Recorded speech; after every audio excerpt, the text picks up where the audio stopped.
Wah lah iya, anak buahnya Pak Yusril Issa di Partai Bulan Bintang itu jan pede tenan.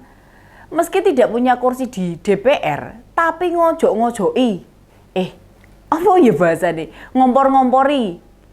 Dudu juga apa mendorong-dorong? Bener nggak yo? Apa bujui ketok sing bener itu? Intine ngajak-ngajak Mas Gibran siap jadi wapresnya Pak Prabowo.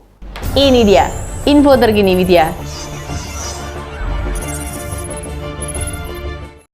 Jadi tidak ada tawar-menawar lagi, kami akan menyodorkan Mas Gibran sebagai alternatif calon wakil presidennya Pak Prabowo Subianto. Ya, kalau sekarang ini saya bilang, semua saya kader PBB. Kalau ada yang meminta saya jadi wakil presiden dari partai lain, saya keluar untuk negara dan bangsa. Kenapa harus takut?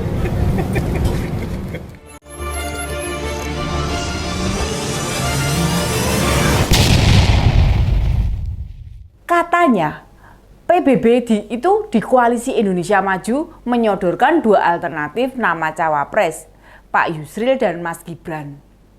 Itu kata Pak Afriansyah Ferry Nur, sekjennya Partai Bulan Bintang, pas kemarin ke Solo. Tidak peduli aturan hukumnya belum diubah MK.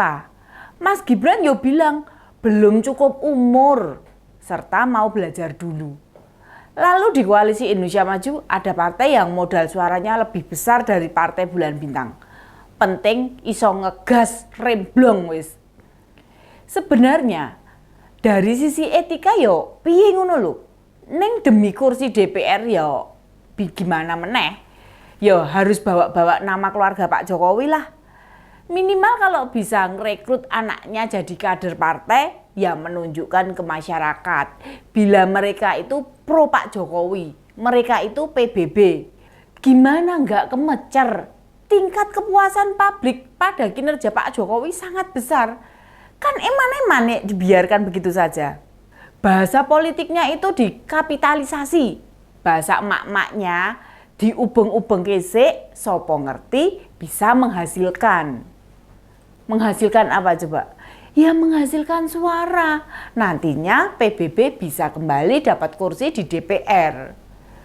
Mungkin banyak teman-teman yang nggak banyak tahu soal PBB ini. Maksudku bukan Perserikatan Bangsa-Bangsa loh, tapi Partai Bulan Bintang. Didirikan tahun 1998 dan sudah ikut 5 kali pemilu. Tahun 1999 bisa dapat 13 kursi di DPR. Waktu itu total suara bisa mencapai 2 juta. Lalu 5 tahun berikutnya suaranya naik jadi 2,9 juta. Namun karena nyebar pemilihnya rata, penyebaran pemilihan itu rata, kursi DPR-nya berkurang jadi 11 kursi saja. Bar kuwi anjlok blendek wis kaya pisang ke pelindes motor mimpes melorot kaya celana. 3 pemilu tidak pernah dapat kursi termasuk 2019 kemarin. Milihnya sih masih ada, tapi yo turun jadi 1 jutaan. Wah, malah kelingan kayak HP Cina sing hargane 1 jutaan. Makanya untuk memompa pemilih, mereka menyodorkan namanya Mas Gibran. Jelas itu strategi, seperti beberapa relawan menyodorkan Mas Gibran jadi cawapresnya Pak Prabowo. Sik. Bareng tak pikir-pikir, kenapa pada nawarin Mas Gibran ke Pak Prabowo ya? Kok nggak ada yang nawarin ke Koalisi Perubahan atau ke PDI Perjuangan ngono? Gimana tuh menurut teman-teman? Apa karena Pak Prabowo sering ketemu Mas Gibran? Ya, saya pikir enggak juga tuh. Pak Ganjar sebagai Gubernur Jawa Tengah dulu juga sering ketemu Mas Gibran. Lagian, Koalisi Indonesia Maju, partai pendukungnya banyak. Kok ya nekat nyodorkan ke sana loh ya? Kok enggak ngitung kekuatan Golkar, PAN, atau Demokrat? Lah apa enggak kemungkinan besarnya itu lebih bisa diterima di PDI Perjuangan? Kan Mas Wali itu sudah punya KTA-nya PDI Perjuangan toh. Sama Pak Ganjar juga deket. Jangankan Pak Ganjar, sama orang DPP, PDI Perjuangan, wes mesti cedak. Prediksi saya gini, yang tukang sodor-sodor itu tahu bila PDI Perjuangan nyari capres dan cawapres itu dengan rasionalitas tinggi. Artinya banyak aspek yang dipertimbangkan. Salah satunya karir itu harus berjenjang. Pak Jokowi dulu juga nggak mak bedunduk langsung dari capres. Kan ya mulai merambat dari wali kota dulu, terus gubernur, baru jadi presiden. Pak Ganjar juga sama saja, dulunya dari anggota DPR, kemudian jadi gubernur, dan sekarang capres. Nek liyane kan bisa sulapan, simsalabin naik karpetnya Aladin langsung jadi ketua partai dalam 2 malam. Kayak kisah Roro Jonggrang ya. Di PDI Perjuangan semua butuh menjalani. Biar seorang kader itu benar-benar mateng. Juga jagani nek dikhianati. Kayak Mas AHY kemarin yang digosting Pak Anies dan Nasdem. Dadi ra loro ati. Oh iya, kenapa nama Mas Gibran juga tidak disodorkan jadi pendampingnya Pak Anies? Para relawan dan Partai Bulan Bintang itu tahu di koalisi perubahan manutnya cuma sama Pak Paloh, bukan manut partai pengusung, apalagi relawan.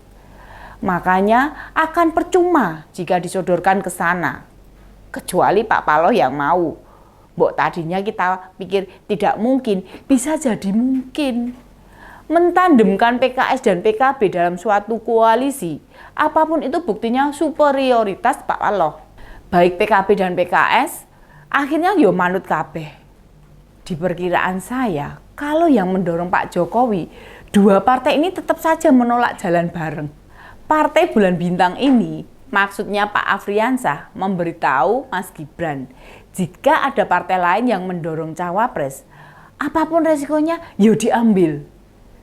Dia mencontohkan, bila ada partai lain meminta jadi cawapres, dia akan keluar dari Partai Bulan Bintang. Dan itu bukan demi jabatan wapres loh, melainkan demi masa depan bangsa. Loh, sekarang ini saya bilang, semua saya kader PBB. Kalau ada yang meminta saya jadi wakil presiden dari partai lain, saya keluar. Nek dipikir-pikir ngendikane kaya bener-bener no kae. Kaya wis bener pas ngono. Kita jadi tahu kenapa Partai Bulan Bintang sulit mendapat kursi di DPR. Lah nek polahmu kaya ngono kuwi, masyarakat tidak memberi kepercayaan ke Partai Bulan Bintang. Ngene, ibaratnya ada seorang suami kaya dengan 2 anak. Tiba-tiba datang perempuan muda, cantik, yo kaya aku ngene iki, pede, moro-moro nangis, minta dinikahi karena ibu dan saudaranya miskin. Makan saja susah. Kalau si pria itu mau menikahi, maka ibu dan saudara-saudara ibunya akan tertolong hidupnya. Apa yo layak pria ini menceraikan istrinya dengan dalih demi kehidupan orang lain, demi menyelamatkan nyawa manusia lain? Apa ngono kuwi bener? Ya ora lah. Nah, waktu Pak Afriansah bicara gitu di depan wartawan, Mas Gibran diam aja, mesem wae ora, meringis ora, nyedak ya ora. Tetap stay cool. Kok yo Pak Sekjen PBB ini tidak rumongso yo? Merasa tidak memperhatikan bila Mas Gibran tidak nyaman. Oke lah, jika Pak Afriansah merasa lebih senior, lebih duluan makan asam garam di dunia politik. Tapi memberi contoh sikap ambisius itu tidak baik, Pak. Ada batasnya, apalagi Mas Gibran itu kader partai lain. Kok disuruh-suruh ninggalin partai yang memperjuangkannya jadi wali kota? Meninggalkan tempat semula itu harus ada alasan konkret, rasional, dan prinsipil atau mendasar. Misalnya, partai berjalan melenceng jauh dari cita-cita partai. Lah ini masa kader partainya yang disuruh belok tanpa sen, tanpa rating? Apa kuwi, apa jenenge kuwi, kedip-kedip lampu motor kuwi. Kita naik motor aja mau belok gitu loh. Mosok langsung mak keluar. Lah ya bisa ada kecelakaan maut toh. Pelakunya bisa terluka, bahkan meninggal. Meninggal karir politiknya maksudnya.